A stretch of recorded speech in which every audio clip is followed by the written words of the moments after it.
সকালবেলায় স্পেশাল নাস্তায় কিন্তু আলু পরোটার কোনো জুড়ি নেই। একদম ভিতরে আলুর পুরে ভরা ইয়ামি ইয়ামি নাস্তা। এই নাস্তাটা খুবই সহজ কিন্তু একটু রেয়ার। আমরা বানাতে চাই না যে একটু ঝামেলা মনে হয় তাই, তাই তো?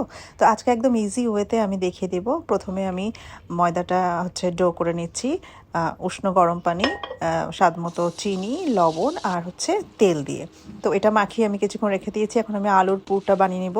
আমি একটু বাটার দিয়ে দিয়েছি, চিলি ফ্লেক্স আর গোলমরিচের ফোড়ন দিয়েছি, একটু মৌরিও দিয়েছিলাম ফোড়নে। তারপরে অল্প কিছু পেঁয়াজ দিয়ে জিরা আর ধনিয়ার গুঁড়ো দিচ্ছি, তারপরে কাঁচামরিচ কুচি দিয়ে এখন আমি এই গ্রেট করে রাখা সিদ্ধ আলু কুচিটা দিয়ে দিব।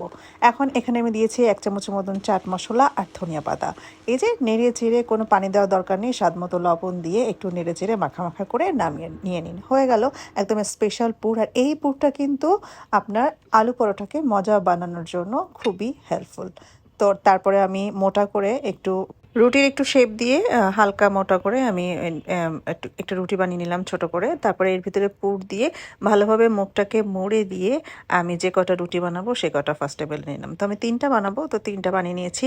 এখন এটা আলতোভাবে বেলতে হবে, বেশি চাপ দিয়ে দিয়ে বেলা যাবে না, হালকা আলতোভাবে বেলে এরকম মোটা থাকতে হবে, মানে একেবারে পাতলা করলে হবে না, একটু মোটা রাখতে হবে, তারপরে সেঁকে নিতে হবে। এখন আমি 2 পিঠ ছেঁকে নিয়ে দিয়ে দিব বাটার।